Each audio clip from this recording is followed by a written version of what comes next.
ఆకాశవాణి నిజామాబాద్ కేంద్రం. మీరు వింటున్నారు ఆకాశవాణి నిజామాబాద్ కేంద్రం అందిస్తున్న కార్యక్రమాలు.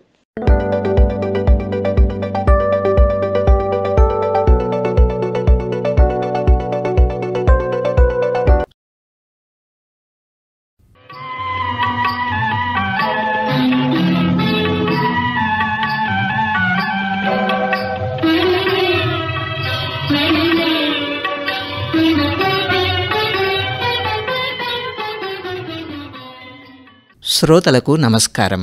ఈనాటి చిత్రలహరి కార్యక్రమానికి స్వాగతం.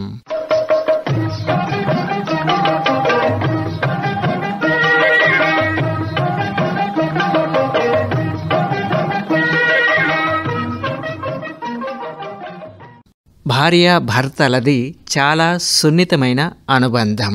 వారి మధ్య మూడో వ్యక్తికి చోటు ఉండనే ఉండదు. ఏదో పరిస్థితుల్లో ఎవరో ఒకరు ఆ భార్యాభర్తల మధ్య గనుక చోటు చేసుకుంటే ఆ పరిణామాలు ఎలా ఉంటాయో వివరించి కార్తీక దీపం ఈ వారం మన చిత్రలహరిలో అలరించే చిత్రం.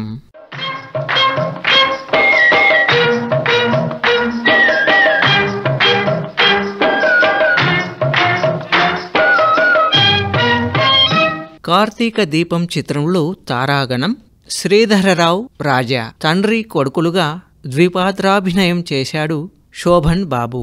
లక్ష్మిగా శారద, రాధగా శ్రీదేవి, లక్ష్మి తల్లిగా సూర్యకాంతం, పూజారిగా మాడ పాత్రలు పోషించారు. ఇంకా ఈ చిత్రంలో రాజబాబు, అల్లు రామలింగయ్య, గీత, గిరిజ, రమాప్రభ, లీలావతి నటించారు.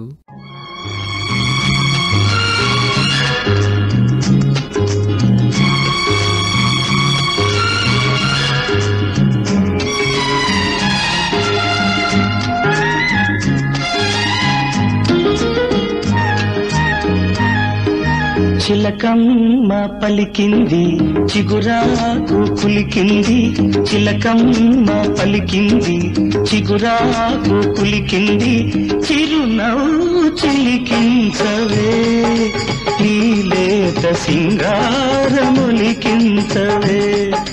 నీలేత సింగారములికించవే.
చిలకమ్మ పలికింది చిగురాకు కులికింది,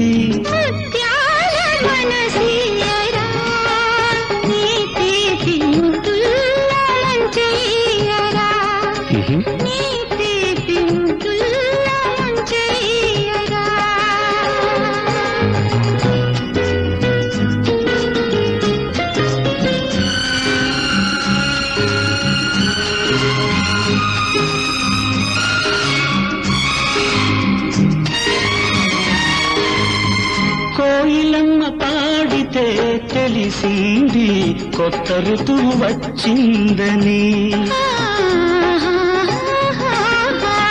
కొండవాగు దూకితే తెలిసింది కోడె వయసు పొంగిందని, ఈ వయసు హోరు నేనాపలేను, ఈ వయసు హోరు నేనాపలేను, నీ కౌగిలింతలో దోచుకో నన్ను దోచుకో నన్ను చిలకమ్మ పలికింది చిగురాకు తొలికింది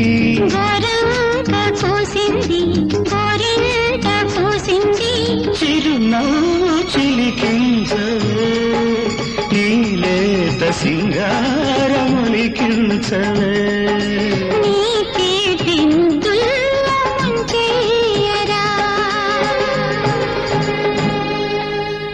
భూత భవిష్యత్ వర్తమానం అనే కాలాలు ఇవి వేర్వేరుగా ఉంటాయి. కానీ ఒక్కోసారి వర్తమానంలోకి గతం వచ్చి చొరబడితే ఆ తర్వాత భవిష్యత్తుపై దాని ప్రభావం ఉండనే ఉంటుంది. ఈ అంశం ఆధారంగా రూపొందిన చిత్రం కార్తీక దీపం. ఆ చిత్రకథ సంక్షిప్తంగా ఇదిగో మీకోసం.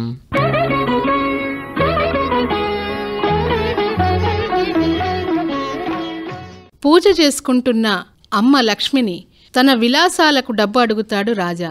ఆ డబ్బు తీసుకుని ప్రేయసి గీతతో వారం రోజులు ఎక్కడో తిరిగి వస్తాడు. అలా తిరిగిన తనను తన తండ్రి ధనుంజయరావు ఏమంటాడోనని భయపడుతున్న గీతతో పాటు రాజా కూడా వెళ్ళి ధనుంజయరావును కలుస్తాడు. గీతతో రాజా పెళ్లి జరిగే విషయం కాదని ధనుంజయరావు స్పష్టం చేస్తాడు. గీతను ఒక గదిలో బందీని చేస్తాడు. రాజా తండ్రి వెళ్ళి రాజా గీతల పెళ్లి ఎలాగైనా జరిగి తీరుతుందని వచ్చి దీవించి వెళ్ళమని చెప్తాడు. మిస్టర్ ధనుంజయరావు, ఆడపిల్ల తండ్రివి నువ్వు నా ఇంటికి రావాల్సింది నేనే నీ ఇంటికి వచ్చి అడుగుతున్నాను. మర్యాదగా గీతారాజాలకు పెళ్లి జరిపించి నీ గౌరవం దక్కించుకో. మీరు నాకేం చెప్పక్కర్లేదు. నా గౌరవం అంత దిగజారిపోయే స్థితిలో లేదు. పొరపడుతున్నావు ధనుంజయరావు. నీకు నువ్వే అతికుండి అనుకుంటున్నావు. శృతి మించిన అహంభావంతో మనసారా ప్రేమించుకున్న వాళ్ళని విడదీయాలని ప్రయత్నం చేస్తున్నావు. మీరు నన్ను గిరిగీసి నిలబెట్టగలనుకోవడం ఆశ్చర్యం. మీరంటే మీ రాజా నదుపులో పెట్టుకోలేని అసమర్థులు. నేను మా గీత భవిష్యత్తు దిద్దటం చేతగాని వాడిని కాదు. నీ ఇష్టమే నీ కూతురు అదృష్టం అవుతుందనుకోవటం వివేకం ధనుంజయరావు.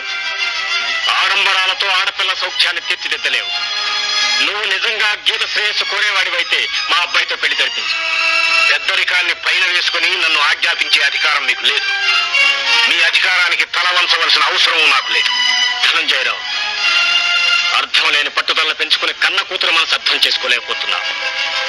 మన బిడ్డల క్షేమం కోరి నేను చెప్తున్న మాట తోసిపుచ్చు. నువ్వెంత చెప్పినా గీతారాజాల పెళ్లి జరగడం అసంభవం. అసంభవం కాదు మిస్టర్.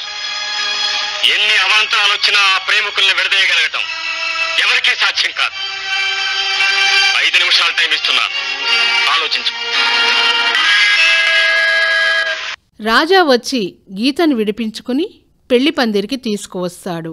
గీత మెడలో రాజా తాళి కట్టబోతుండగా ధనుంజయరావు వచ్చి రాజా ఒక వ్యభిచారి కుమారుడని, అతనితో తన కుమార్తె వివాహం జరగబోనివ్వనని అంటాడు. దానితో మనసు నొచ్చుకున్న శ్రీధర్రావు గతంలో జరిగిన కథను చెప్పనారంభిస్తాడు. శ్రీధర్రావు చాలా బిజీగా ఉండే బిజినెస్ మ్యాన్. భార్య లక్ష్మి అంటే అతనికి అపారమైన ఇష్టం. ఒకనాడు రాధ వస్తున్నట్లు టెలిగ్రామ్ రావడంతో వేరుగా మరో ఇల్లు అద్దెకు చూడమని శ్రీధర్రావు తన అసిస్టెంట్ పరాపరానికి చెప్తాడు. రాధను రిసీవ్ చేసుకుని ఆ ఇంటికి తీసుకువెళతాడు. చెప్పిన సమయానికి ఇంటికి రాని భర్త కోసం లక్ష్మి ఎదురుచూసి నిరాశ చెందుతుంది. నాగార్జునసాగర్కు రాధను తీసుకువెళ్లిన శ్రీధర్రావుకు అక్కడ తన భార్య లక్ష్మి ఎదురవుతుంది. ఇద్దరికీ ఒకే రకం చీరలు కొని తెస్తాడు శ్రీధర్రావు. ఇంట్లో ఒంటరిగా ఉన్న రాధను ఒక రౌడీ మానభంగం చేయబోతుంటే శ్రీధర్రావు వెళ్లి రక్షిస్తాడు. ఇలాంటి అవమానాలు లేకుండా ఉండాలంటే తన మెడలో తాళి కట్టాలని రాధ శ్రీధర్రావును కోరుతూ తాను గర్భవతినని చెప్తుంది. తన సంకట స్థితిని పరాపరావుకు వివరిస్తాడు శ్రీధర్రావు. తను ఢిల్లీలో ఉన్నప్పుడు ఒక గానా బజానాలో రాధ తనకు పరిచయం అయిందని చెప్తాడు. ఆమెను ఎవరో బలాత్కరిస్తున్న సమయంలో తాను కాపాడే ప్రయత్నం చేయగా తనపై జరుగుతున్న కత్తిదాడిని ఆపేందుకు ఆమె యత్నిస్తూ కత్తిపోటుకు గురైందని చెప్తాడు. గాయమైన రాధను తాను చేరదీసి ప్రేమించి ఇద్దరం ఒకటయ్యామని చెప్తాడు. కాని ఆ గానా బజానా వారి రౌడీలు ఆమెను ఎత్తుకుపోయే ప్రయత్నం చేస్తున్నప్పుడు తాను ప్రమాదానికి గురయ్యాడని, తను ఎంత ప్రయత్నం చేసినా రాధ ఆచూకీ దొరకలేదని శ్రీధర్రావు వివరిస్తాడు. ఆ పరిస్థితుల్లో తాను లక్ష్మిని వివాహం చేసుకున్నానని, ఇప్పుడు రాధకు న్యాయం చేయక తప్పదని స్పష్టం చేస్తాడు. ఈ సంకట స్థితిలో తను ఏం చేయాలో తనకు తోచడం లేదని పరాపరానికి చెప్తాడు. కార్తీక పౌర్ణమి రోజున నదిలో ఒకే సమయానికి దీపాలు విడవడానికి వస్తారు రాధా, లక్ష్మి.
రాధను కలుసుకున్న లక్ష్మి ఆమెను తన ఇంటికి ఆహ్వానిస్తుంది.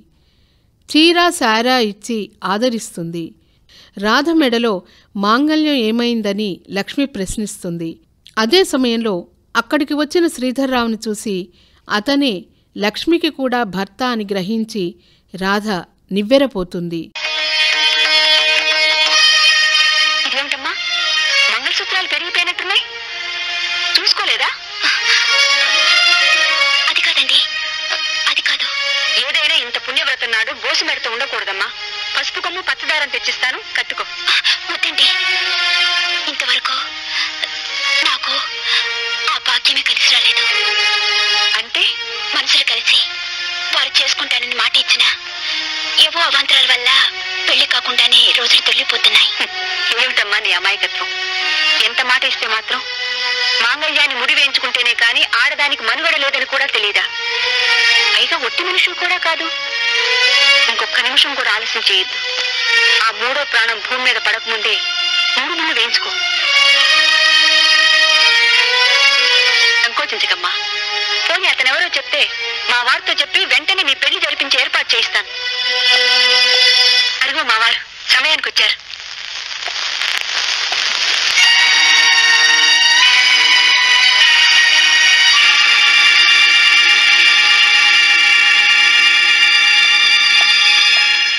ఏమండి, ఈవిడ నా స్నేహితురాలు రాధ. చూడండి, ఈ అమాయకురాల్ని ఓ పెద్ద మనిషి పెళ్లి చేసుకుంటానని నమ్మించి కాలం గడిపేస్తున్నాడంటే ఎంత అన్యాయం చెప్పండి. అది కాదు లక్ష్మి, ఏమనుకున్నారో వాళ్ళిద్దరి మధ్య ఏం జరిగిందో తెలుసుకోకుండా తొందరపడతావే. ఇంతకంటే ఏం తెలియాలండి? ఏదో తప్పించుకున్నామని కాకపోతే పెళ్లి చేసుకోకుండానే పెళ్లిని చేయడానికి ఎందుకు తొందరపడతాడు? ఇంతకంటే స్వార్థం, మోసం ఇంకేమైనా ఉంటుందా? ఇలా ఆడదాని బ్రతుకుతో చెరగాట వాడటం అమానుషత్వం. ఏమంటారు? ఏమంటాను? అసలు అతని గురించి ఆవిడేమనుకుంటుందో అదే ముఖ్యం. ఆమె కాదు, ముందుగా తన శీలాన్ని అర్పించుకునే ఏ అమాయకురాలైనా అతను పెళ్లి చేసుకుంటాడని బతికంతా సుఖంగా గడుస్తుందని నమ్ముతుంది. వాళ్ళ అవసరాలు తీరగానే మోహం చాటేసే మోసగాళ్ళని ఏం చేసినా పాపం లేదు. చూడండి, మీరు వెంటనే అతను ఆచూకీ తెలుసుకుని ఎలా అయినా ఈవిడ పెళ్లి జరిపించాలి. అలాగే అలాగే లక్ష్మి, నీ సహకారం ఉంటేనే సమస్య కాదు. తప్పకుండా జరిపిద్దాం. తనకు మాంగళ్య భాగ్యం ప్రసాదించమని శ్రీధర్రావును మళ్లీ కోరుతుంది రాధ. తాను లక్ష్మికి నచ్చచెప్పే ప్రయత్నం చేస్తున్నానని శ్రీధర్రావు రాధకు చెప్తాడు. లేడీ డాక్టర్ వద్ద వారిద్దరినీ చూసిన లక్ష్మి తల్లి శ్రీధర్రావు రాధలకు బిడ్డ కూడా జన్మించినట్లు లక్ష్మికి చెబుతుంది. రాధను ఆ ఊరి నుంచి తరిమేయాలని నిర్ణయించుకుని ఆమె ఇంటికి వస్తుంది.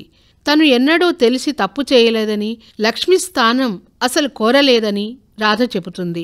అప్పుడే వచ్చిన శ్రీధర్రావు కూడా లక్ష్మి కన్నా ముందుగానే తన జీవితంలో రాధ ఉన్న విషయాన్ని లక్ష్మికి తేల్చి చెప్పేస్తాడు. పరాపరం వచ్చి రాధకు ఆరోగ్యం బాగాలేదని చెప్పడంతో శ్రీధర్రావు అతనితో పాటుగా అన్నీ అర్థం చేసుకున్న లక్ష్మి రాధ దగ్గరకు వస్తారు. అప్పటికే విషం తాగిన రాధ మెడలో తన భర్త శ్రీధర్రావు చేత తాళి కట్టిస్తుంది లక్ష్మి. సంతృప్తిగా తాళిని చూసుకున్న రాధ కన్నుమూస్తుంది. అలా తనకు రాధకి పుట్టిన బిడ్డే రాజా అని చెప్తాడు శ్రీధర్రావు. ఇదంతా తెలుసుకున్న ధనంజయరావు తనను క్షమించమని ఆ పెళ్లి పందిరిలో రాజాగీతల వివాహానికి అంగీకరిస్తాడు. రాజాగీతల వివాహంతో ఈ చిత్రకథ ముగుస్తుంది.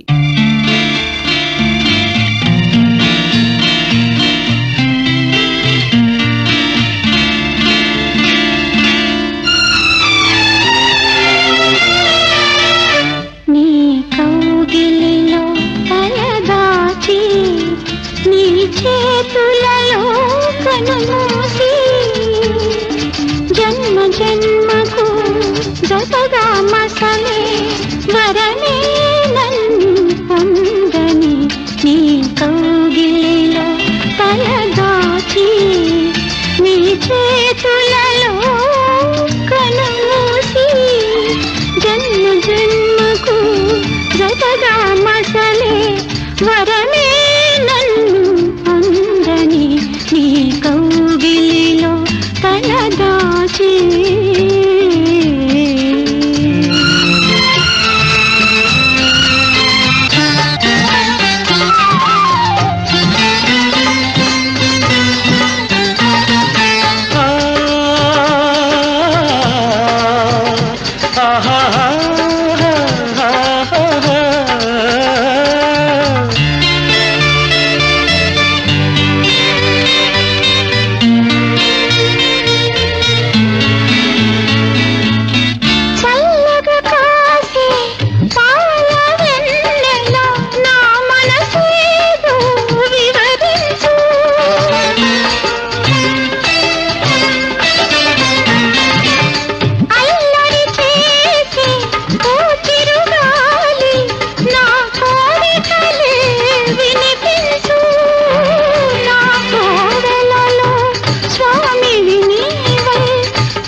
ఇక కార్తీక దీపం చిత్రం యొక్క నిర్మాణ విశేషాలు.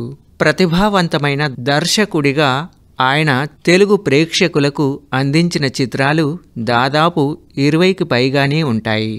వాటిలో ఉమ్మడి కుటుంబాలు, ఆ కుటుంబాల మధ్య కలతలు, పచ్చనైన సంసారాలు, పండంటి కాపురాలు, ఆ సంసారాలు కాపురాలలో అపార్థాలు, ఇలా విభిన్నమైన కథాంశాలతో ఆయన తీసిన చిత్రాలు మంచి ఆదరణ పొందాయి. ఆ దర్శకుడి పేరు లక్ష్మీ దీపక్. తన పేరుకు తగినట్లుగా ఆయన తీసిన కార్తీక దీపం చిత్రం తెర వెనుక విశేషాలను కొన్నింటిని ఇప్పుడు తెలుసుకుందాం.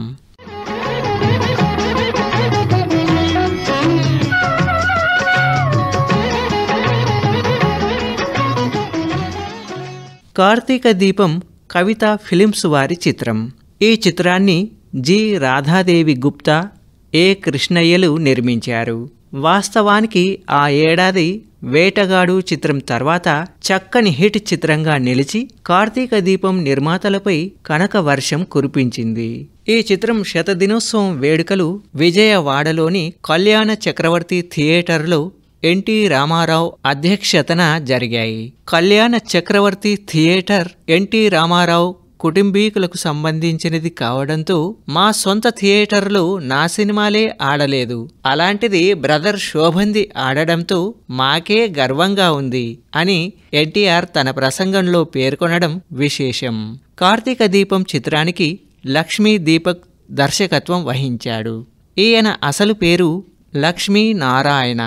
ఆయన దర్శకత్వం వహించిన చిత్రాలన్నింటిలోకి కార్తీక దీపం చక్కని ఆణిముత్యం లాంటి చిత్రమని చెప్పవచ్చు. వాస్తవానికి ఒక భర్త, 2 భార్యలతో ఇదే తెలుగు తెర మీదకు వచ్చిన మొదటి కథ. ఈ చిత్రం తర్వాత 2 భార్యల మధ్య నలిగిపోయి హీరో కథలు చాలానే తెలుగు తెర మీదకు వచ్చాయి.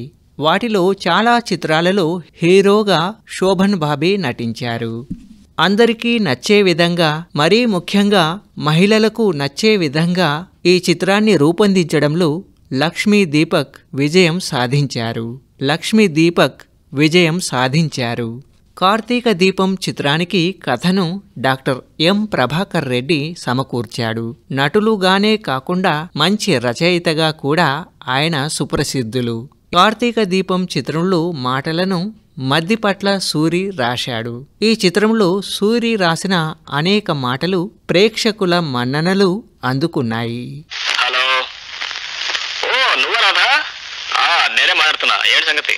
ఈవేళ నేను పంపిన స్వీట్స్ అన్ని తిన్నారా? ఎలా ఉన్నాయి? స్వీట్స్ కదా, చాలా బాగున్నాయి. మరి ఆ పూర్ణాలు బొబ్బట్లు ఉన్నాయి చూడు, అద్భుతం. నోట్లో పెట్టుకుంటేనే కరిగిపోతున్నాయి. బొబ్బట్లు పూర్ణాలు ఎక్కడవండి? నేను పంపిన కోవా బర్ఫీ, గులాబ్ జామ్ తినలేదా? అదే బాగా ఎక్కువ తిని మర్చిపోయాను. గులాబ్ జామున్ ఇంకేంటి పంపింది? కోవా చాలా బాగున్నాయి. వాటిని విడిచిపెట్టానా? అద్భుతంగా ఉన్నాయి. కొంచెం లైన్లో ఫోన్ వచ్చింది. హలో, కొంచెం లైన్లో ఉండు. రాధ ట్రంకాలు వచ్చింది, కొంచెం లైన్లో ఉండు. హలో లక్ష్మి, నేనే మాట్లాడుతున్నా. ఫోన్ చేశారా? పిండి వంటలు ఎలా ఉన్నాయి? ఓ చాలా బాగున్నాయి. మరి ఆ జిలేబీ బాదుషా చూడు. జిలేబీ బాదుషా ఏమిటండి? నేను పంపించింది చక్కెర పొంగలు, పులిహోర. పులిహోర అదే. అబ్బా, మరి నిమ్మకాయ పిండేమో. ఆ పులుపు, ఆ నలుపు, ఆ తెలుపు. లక్ష్మి కొంచెం హోల్డ్ లైన్. లైట్నింగ్ కాల్ వచ్చింది. హలో రాధా, నువ్వు పంపిన చేకుడులు పకుడులు నా చూడు, చెప్పలేవు, అన్ని తినేసా. చేకుడులు పకుడులు నేను చేయలేదండి. మీరు తిన్నది వేరు, నేను చేసింది వేరు. ఏమి లేదు, ఒకదాన్ని మించి ఒకటి ఉండటంతో కొంచెం అటు ఇటు అవుతున్నాను. నువ్వేమనుకుందా? సరే, ఈవేళ సాయంత్రం 5 గంటలకి వెంకటేశ్వర ఆలయానికి వెళ్ళి పూజ చేయించాలి. గుడికిగా 5 గంటలకేగా? ఓకే, బ్రహ్మాండం. Right. Hello Lakshmi, sorry call extend అయింది, ఏమనుకోకు. పర్వాలేదులేండి. చూడండి, ఈవేళ సాయంత్రం 5 గంటలకి వెంకటేశ్వర స్వామి గుడికి వెళ్ళి అర్చన చేయించాలి. రోజులాగా ఆలస్యం చేయకండి. ఇవాళ సాయంత్రం 5 గంటలకి? అవునండి. వెంకటేశ్వరాలయం? అవునండి. ఇవాళ కుదరదు, కావాలంటే రేపు పెట్టుకో. ఏమిటేమిటి? ఈవేళ పుట్టినదైతే రేపు వెళ్తామా? అదేం కుదరదు. ఈవేళ ఎన్ని పనులున్నా సరే రాక తప్పదు. తప్పదా? తప్పదు. తప్పదా? తప్పదు. సరే అయితే ఒక పని చేయి, సాయంత్రం 5 అన్నావు కదా, 5 5:30 గంటలకి నువ్వు సరాసరి దేవాలయానికి వచ్చేసాయి. నేను సరాసరి ఇక్కడి నుంచి వచ్చేస్తాను. 5:30 అంతకన్నా ముందు రావద్దు. ఓకే గారు, ఓకే.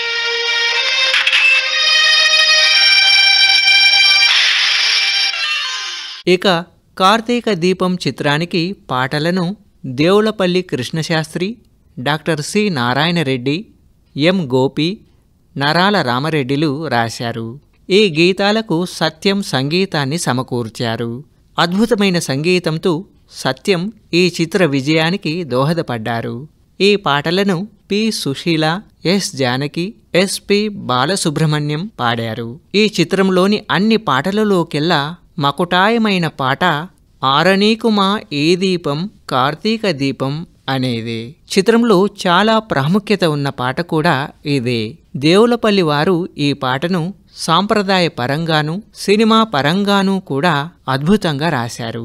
ఈ పాట అంతా గోరంత దీపం, కొండంత దీపం, ప్రాణదీపం, ఆనందదీపం, ఆశాదీపం, కళ్యాణ దీపం అనే పదాలు వినవస్తూ మన మనస్సుల్లో మంచి దీపాలు వెలుగులు నిండేలా చేస్తాయి. లక్ష్మీ పాత్ర ధరించిన శారదకు పి సుశీల గాత్రం నేపథ్యం అయితే, రాధ పాత్ర ధరించిన శ్రీదేవికి ఎస్ జానకి గాత్రం నేపథ్యం అయింది.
ఇది ఈనాటి చిత్రలహరి కార్యక్రమం. తిరిగి వచ్చే వారం మరో ఆణిముత్యం లాంటి చిత్రంతో చిత్రలహరి కార్యక్రమం అలరిస్తుంది.